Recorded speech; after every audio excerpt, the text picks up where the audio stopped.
Hello दोस्तों, स्वागत है आप सबका एसएससी सीजीएल पाठशाला में। मेरा नाम है सूरज और मैं आया हूँ आपकी बैंकिंग प्रिपरेशन में मदद करने। मेरे बारे में पहले एक वीडियो डाला जा चुका है जिसे आप देख सकते हैं। बस थोड़ा सा मैं यही बताता चलूँ कि मैंने आईबीपीएस आरआरबी पीओ क्वालिफाई किया था 2 महीने की प्रिपरेशन में। दोस्तों, हमें से बहुत सारे लोग ऐसे हैं जिनको अभी बहुत ही कम समय हुआ है बैंकिंग की तैयारी में, या 1-2 महीने से वो तैयारी कर रहे हैं, और कुछ लोग ऐसे हैं जो कुछ समय से तैयारी कर रहे हैं, 1-2 साल हो गए उनको तैयारी करते हुए। कुछ पर्टिकुलर रीज़न्स हैं जिससे सिलेक्शन नहीं हो पाता है, जैसे पर्टिकुलर उनका कोई सेक्शन वीक होता है, उसमें कट ऑफ नहीं निकल पाता है, या इंटरव्यू नहीं निकल पाता है। तो बहुत सारे ऐसे रीज़न्स होते हैं जिसमें दिक्कत आती है, नहीं हो पाता है सिलेक्शन। तो दोस्तों, आखिर समस्या कहाँ है, जबकि बैंकिंग सेक्टर बहुत ही लिक्रेटिव सेक्टर है। हम सभी के अंदर एक जिज्ञासा होती है, एक जॉब पाने की एक ललक होती है कि हमको जॉब चाहिए, गवर्नमेंट जॉब चाहिए, या एक बैंक में हमको नौकरी चाहिए, एक ऑफिसर की चेयर चाहिए हमको। निश्चित रूप से हम सभी इसी डायरेक्शन में प्रिपरेशन कर रहे होते हैं।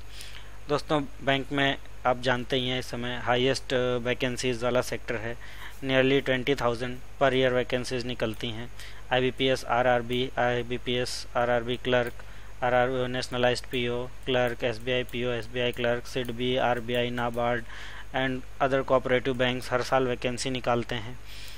जो हमारा कंपटीशन लेवल है वो भी बहुत ज़्यादा हाई है। 20 से 25 लाख स्टूडेंट हर बार अपीयर होते हैं हर एग्ज़ाम में। तो दोस्तों, ये हाईली कॉम्पिटिटिव सेक्टर है। दोस्तों, जब मैं आया तो सबसे पहले मैंने इन्हीं चीज़ों को एनालाइज़ किया कि क्या बैंक में वैकेंसीज़ हैं, क्या कंपटीशन का लेवल है। दोस्तों, आजकल होड़ मची हुई है। हर एक वेबसाइट में आप देखेंगे बहुत सारा मटेरियल आपको अवेलेबल कराया जाएगा। टफ़ से टफ़ क्वेश्चन आपको अवेलेबल कराए जाएंगे, उनका सोल्यूशन देना भी आपको बताया जाएगा। बहुत सारी चीज़ें हैं।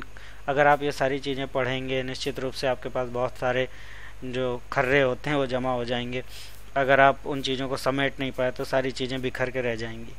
दोस्तों, किसी भी सेक्टर की, किसी भी चीज़ की प्रिपरेशन करने से पहले उस चीज़ को समझना ज़रूरी है। मेरे हिसाब से जो मैं मानता हूँ, अगर आप बैंकिंग की तैयारी करने आए हैं तो सबसे पहले बैंकिंग को समझिए, आसान शब्दों में समझिए। ये किसी एक्ट में मत जाइए कि बैंकिंग रेगुलेशन एक्ट में क्या लिखा है, बैंकिंग की डेफिनेशन नहीं, ये आपको नहीं देखना है। आप नॉर्मल बैंकिंग समझिए, क्या ज़रूरत है समाज को बैंकिंग की, क्यों ज़रूरत है, क्यों आवश्यकता पड़ी बैंकिंग की, इन सारी चीज़ों को समझने की ज़रूरत है। इकोनॉमी में बैंकिंग का क्या रोल है, कैसे एक साधारण आदमी अगर आपसे पूछे बैंकिंग क्या है तो आप कैसे उसको समझाओगे। तो सबसे पहले कंपटीशन की तैयारी में आने से सबसे पहले बैंकिंग का मतलब समझना ज़रूरी है। और दोस्तों, अगर आप बैंकिंग की तैयारी में आए हैं और आपने रिज़र्व बैंक की वेबसाइट नहीं देखी आज तक, या अभी तक आपने रिज़र्व बैंक की वेबसाइट विज़िट नहीं की है, तो यकीन मानिए दोस्तों, अभी तक आपने बैंकिंग की तैयारी शुरू नहीं की है। तो सबसे पहले बैंकिंग को समझने की ज़रूरत है, बैंकिंग में क्यूरियोसिटी लाने की ज़रूरत है। और बैंकिंग क्यूरियोसिटीज़ को सबसे ज़्यादा जो सेटिस्फाई करेगा वो आपकी रिज़र्व बैंक की वेबसाइट। आपको रिज़र्व बैंक की वेबसाइट में अपने हर तरह के सवाल मिल जाएंगे। लेकिन दोस्तों, गलती से भी बहुत ही कॉम्प्लेक्स चीज़ों पे मत जाइएगा।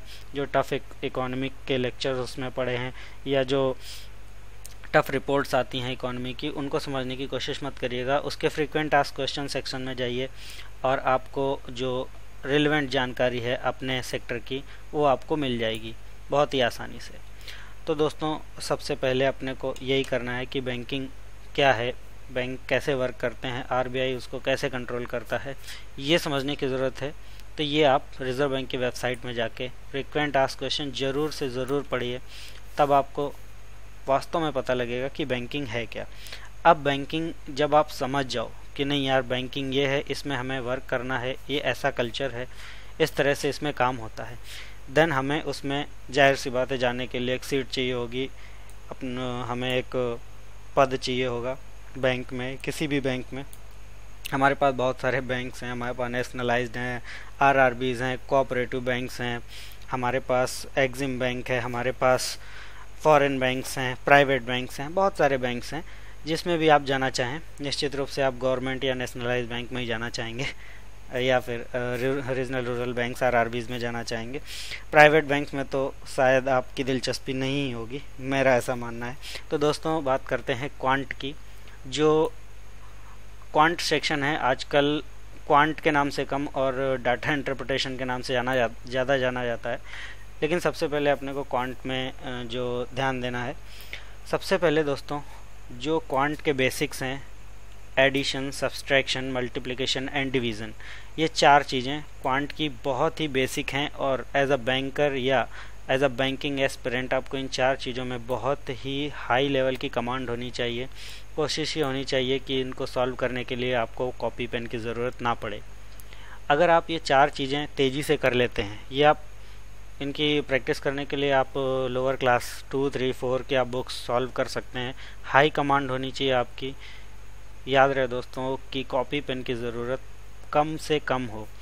देन उसके बाद आप टॉपिक्स पे चलिए। Simplification, percentage, average, profit and loss, simple interest, compound interest, ratio and proportion, partnership, alligation, mixture, ये जितने भी टॉपिक्स हैं, इन टॉपिक्स के जो इजी क्वेश्चंस हैं जिनमें सिर्फ कैलकुलेशन है दोस्तों, सिर्फ कैलकुलेशन, आपको कॉम्प्लेक्स क्वेश्चंस पे नहीं जाना है।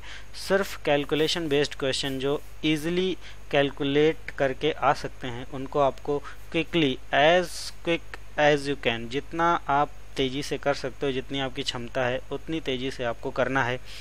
उसके बाद आप इनके कॉम्प्लेक्स लेवल पे जा सकते हो, जिस पे 2-3 स्टेप में कैलकुलेशन होती है, उनमें आप जा सकते हो। लेकिन दोस्तों याद रहे, जो आपका बेस है, एडिशन, सब्सट्रैक्शन, मल्टीप्लिकेशन, डिवीज़न, ये आपका बहुत ही ज़्यादा स्ट्रांग होना चाहिए। बहुत ही इसमें आपको महारत हासिल होनी चाहिए। इसके बाद आप इन टॉपिक्स पे कमांड हासिल करेंगे। अगर ये टॉपिक्स आपके अच्छे से कवर हो जाते हैं, इनके कॉन्सेप्ट्स आपको समझ में आ जाते हैं, तो ये बिल्कुल बेसिक चीज़ें हैं जिनको आप आगे चल के अप्लाई करेंगे डाटा इंटरप्रिटेशन में, यानी कि डीआई में। डीआई जो आज के सिनेरियो में पूछी जा रही है वो बहुत ही टफ़ लेवल की पूछी जा रही है, और ये टफ़ लेवल सॉल्व करने के लिए आपको कंपटीशन को देखते हुए जो बेसिक है ये 4 चीज़ें, ये आपकी बहुत ही ज़्यादा स्ट्रांग और फास्ट होनी चाहिए दोस्तों। डाटा इंटरप्रिटेशन के लिए आपको पर डे प्रैक्टिस करनी है। आप इंटरनेट के थ्रू प्रैक्टिस कर सकते हैं, कोई बुक ले सकते हैं, या ऑनलाइन टेस्ट में आपको डीआई तो मिलेगी ही मिलेगी। तो दोस्तों ये चीज़ें अपने को बहुत ही ध्यान से और बहुत ही लगन से ये करनी ही करनी है। क्वांट बहुत ही इम्पोर्टेंट सेक्शन है हमारे सिलेक्शन के लिए। क्वांट के बाद आते हैं दोस्तों रीजनिंग में। रीजनिंग का जो लेवल है वो भी बहुत ही अच्छा आ रहा है आजकल। रीजनिंग में एक्सपेरिमेंट किए जा रहे हैं, हायर लेवल रीजनिंग पूछी जा रही है लोगों से। लेकिन हायर लेवल रीजनिंग से पहले सबसे पहले आप एक बार क्वेश्चन पेपर उठाकर देखें, और उसमें से जो टॉपिक इजी हैं, जो पूछे जा सकते हैं, जिनमें स्कोर किया जा सकता है, जिनके 5 में से आप 3 क्वेश्चन या 4 क्वेश्चन कर सकते हैं, उन टॉपिक्स को प्लीज़ मत छोड़िए। वो टॉपिक्स आपको सीट दिलाने में, आपको पीओ बनने में बहुत ही ज़्यादा मदद करेंगे। अगर आप 5 घंटे दे रहे हैं उन टॉपिक्स को पढ़ने में जो बहुत ही टफ़ हैं, और आप इन टॉपिक्स को, इजी टॉपिक्स को समय नहीं दे रहे हैं, तो ये आप बिल्कुल भी अन्याय कर रहे हैं और कंपटीशन में जो है काफ़ी पीछे होते जा रहे हैं। अगर आप ऐसा कर रहे हैं तो निश्चित रूप से आपको जो सिंपल टॉपिक हैं, जिनके क्वेश्चंस नहीं आप 5 आउट ऑफ 5 सॉल्व कर पा रहे हो, कम से कम 3 या 4 क्वेश्चन आप सॉल्व कर पा रहे हो उनके, तो निश्चित रूप से आपको उनको ज़्यादा समय देने की ज़रूरत है, क्योंकि यही आपका स्कोर बनाएंगे और आपका जो सेक्शनल कट ऑफ है उसको क्लियर करने में आपकी मदद करेंगे। कुछ टॉपिक्स जैसे हो गए कोडिंग डिकोडिंग हो गया, अपना ब्लड रिलेशंस हो गया, इजी जो सिंपल सिलोगिज्म होता है वो हो गया, इनइक्वालिटी हो गई, कॉज एंड इफ़ेक्ट हो गए। ये कुछ ऐसे टॉपिक्स हैं जिनके आप 5 में से कम 3 या 4 क्वेश्चन सॉल्व कर सकते हैं ईज़िली। अगर आप ये कर पा रहे हैं, इनमें आपकी कमांड है, एक्यूरेसी आपकी बहुत अच्छी है, आप इसमें 5 में से जितने भी क्वेश्चन अटेम्प्ट कर रहे हैं वो आपके 100% एक्यूरेट जा रहे हैं, तो निश्चित रूप से दोस्तों आपकी बहुत अच्छी कमांड रीजनिंग में हो रही है और आप कट ऑफ को क्लियर करने की स्थिति में आ जाएंगे। इसके बाद जब आप कॉन्फिडेंट हो जाओ कि ये टॉपिक आपके क्लियर हैं, ये आपके क्वेश्चंस गलत होने के चांसेस बहुत कम हैं, उसके बाद दोस्तों आप बिल्कुल पढ़ाई करें। पजल्स है, सिटिंग अरेंजमेंट है, इनपुट आउटपुट है, या हायर लेवल जो टॉपिक्स हैं जैसे सिलॉगिज्म में आजकल रिवर्स सिलॉगिज्म पूछा जा रहा है, कोडिंग डिकोडिंग, ब्लड रिलेशन में भी जो है हायर लेवल क्वेश्चन जनरेट हो रहे हैं, आप उनको सॉल्व कर सकते हैं। लेकिन जो बेस है, आपको निश्चित रूप से बेस को अपने स्ट्रॉन्ग करके चलना होगा, ताकि आपको ईजी क्वेश्चंस आपसे एक भी ना छूटे। इजी क्वेश्चन छूटने का मतलब आपने बहुत ही ज़्यादा अपना जो रैंक है या स्कोर है वो आप गिरा रहे हो। अगर आपका टफ़ क्वेश्चन सही होता है निश्चित रूप से आपको बहुत ही फ़ायदा देता है, क्योंकि जाहिर सी बात है टफ़ क्वेश्चन हाई करने सॉल्व करने से आपको ज़्यादा मार्क्स मिलते हैं। लेकिन अगर आप टफ़ क्वेश्चन गलत करते हो और सिंपल क्वेश्चन की कीमत पर, मतलब सिंपल क्वेश्चन छोड़ने के बाद आप टफ़ क्वेश्चन गलत करते हो, तो ये आपके लिए बहुत ही भारी पड़ेगा, समय जो है वो आपका वेस्ट होगा उससे। तो दोस्तों सबसे पहले हमको जो करना है वो ये टॉपिक्स अपने को क्लियरली सॉल्व कर लेने हैं, क्लियरली इनमें कमांड हासिल कर लेनी है ताकि ये क्वेश्चन गलत ना हो। दोस्तों रीजनिंग जो है, जो आजकल माहौल बना हुआ है कि बहुत टफ़ हो रही है, बहुत टफ़ हो रही है, निश्चित रूप से सभी के लिए टफ़ हो रही है। और रीजनिंग को क्रैक करना या रीजनिंग के कट ऑफ को क्रैक करना बहुत ही ज़्यादा टफ़ होता जा रहा है। रीजनिंग का पेपर देखते ही कभी कभी ऐसा होता है कि कॉन्फिडेंस, जो हाई कॉन्फिडेंस बना होता है, वो अचानक से लूज़ हो जाता है। तो दोस्तों हमको एग्ज़ाम में ये नहीं करना।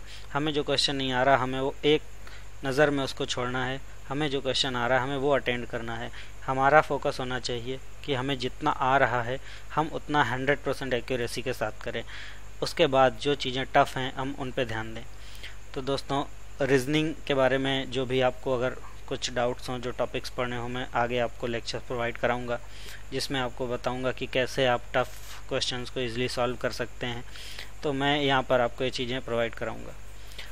दोस्तों इंग्लिश की बात आती है। इंग्लिश के लिए जो हम लोग बहुत ही आपाधापी में रहते हैं, क्या पढ़ें कैसे पढ़ें। दोस्तों बैंकिंग की इंग्लिश कॉम्प्रिहेंशन बेस्ड होती है। अगर हमें कॉम्प्रिहेंशन समझना और पढ़ना क्विकली आ गया तो हमारी बैंकिंग की इंग्लिश जो है काफ़ी हद तक सॉल्व हो जाती है। बैंकिंग की इंग्लिश के लिए आपको सबसे ज़्यादा ज़रूरी है एक न्यूज़पेपर पढ़ना। मैंने दोस्तों टाइम्स ऑफ इंडिया पढ़ा था। मिनिमम 3 आवर्स जो है आपको पढ़ना ही पढ़ना है टाइम्स ऑफ इंडिया। अगर आप कोई और न्यूज़पेपर पढ़ना चाहो तो आप पढ़ सकते हो।